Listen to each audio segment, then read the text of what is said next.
One of the games that I have spent a lot of money, I'm talking thousands and thousands and thousands of dollars in back in the day when I was covering on this channel, is Exos Heroes. And unfortunately, Exos Heroes is shutting down. I know it's April 1st, not an April Fool's joke. This is actually happening. In fact, you can see the posts, etc., from the subreddit here, where Exos Heroes is shutting down. And what's hilarious is you can see FG3000 there saying he just needs a moment because the man spent a lot of money on the game, as did I. In fact, I remember this was the game that originally made me realize you have to be careful when you're spending money in mobile games. I remember spending $800 in a day just trying to pull for one of the heroes off of their strings and not really realizing how expensive it was getting very quickly until it was all the way over. And I went back and kind of did the math and realized, wow, I just did a car payment on this. Now, this is a list of all of the games I've basically played either on this channel or on other channels, and there is one thing that all of these games have similar, and I'm not just talking about the ability to spend money in the game, although that is, to be fair, that is part of it. I'm, of course, speaking about the fact that all of them are temporary. All of them will be shut down at some point later on. These are online-only types of games, and it seems to me that sometimes people forget about this. I want to make the point that if you've spent thousands of dollars in games, or if you are considering spending money in games, you should be aware of the very obvious point that I'm sure you already know that sometimes people forget about, that the games can literally shut down at any time. And some of these games shut down sooner rather than later. In fact, some of these games only make it a handful of years. 2.5 years later, Marvel's Avengers is shutting down. In fact, you can go to this list right here. It will show you all of the mobile games that are shutting down. These online-only games shut down literally all of the time. It happens. And all of these games are going to have microtransactions completely within them. The reason I bring this topic up is over the years, I have continually seen comments that say things like, wow, I'm going to refund my money and sue them, or I'm going to, say that this is completely against, consumer protection rights. I'm going to go to the Better Business Bureau and all that. I've seen all of this copium from people that legitimately believe that they have case arguments for like huge class action lawsuits or whatever with these companies. But in the terms of service, no matter basically which game you play, you don't, and by the way, this is all the way back to games even like RuneScape. I mean, like years ago, none of these games do you actually own literally anything. When you're purchasing stuff and you're not really even leasing it, you don't really even have like leasers' rights or squatters' rights, renters' rights. You have like none of this type of stuff.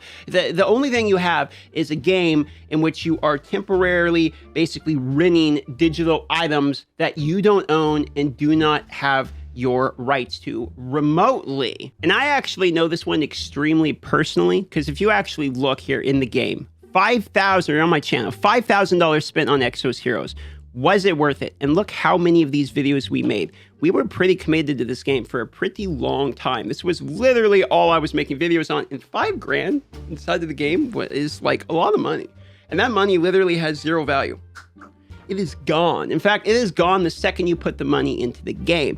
I also have seen people use this as an argument for NFTs inside of games, where they'll say that, hey, well, when your game shuts down, if you had $5,000 worth of NFTs, your NFTs are still on the blockchain, and you can now transfer those to another game. My counterpoint to this, and by the way, if you don't know my stance on this stuff, I am against NFTs in gaming. I think it is people that are investors, non-gamers, money makers that are trying to make more money off of games, and I feel like gamers already get exploited as much as almost any demographic at the moment, which is unfortunate in gaming. I myself have fallen prey to this by exactly this types of video, so I don't believe in it. However, I have seen an argument where people are saying, look, well, if you owned all the assets in the game, when the game shuts down, you still own your assets. And my counter to that is two things. One, do you actually believe the gaming companies are going to sign up to have people export their in-game economies to other games? Do you think they're actually going to be okay with that, knowing the history of gaming companies? Number two, do you believe those assets are not going to depreciate the second that the assets that are associated with the game and the game turns off?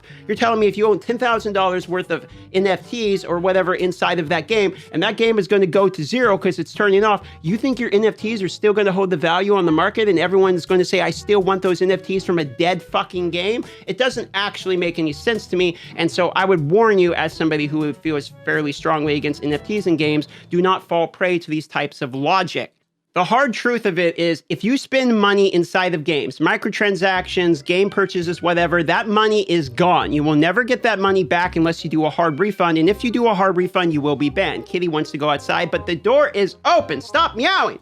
So whenever you spend money in games, you should be considering it like a movie expense. You're not going to get your money back if you went and saw the Ant-Man and you didn't like it. You're not going to get your money back. You might complain to the guy selling popcorn for $8 an hour, but you ain't getting your money back, okay? It is long gone, my friends. You purchased entertainment and you didn't like the entertainment as much as you should have. So if you're asking my opinion, if you clicked on the video, I'm Darth Microtransaction, and I'm telling you, when you spend money in these games, you're losing the money. So be careful with your expenses. And I myself have spent less and less money year over year over year. I spent a lot of money on YouTube when I was starting out and I was blowing up in the game. I got really into the mobile games and I've learned my lesson as time has gone on. I've saved my money more as time has gone on. And now I'm down to the point where I only basically spend what I have to in order to make the content that I need to make for whatever game I'm covering at the time. And I am of the opinion that most of the games I have played, like I would think almost all of the games, if I just go to my videos and I scroll through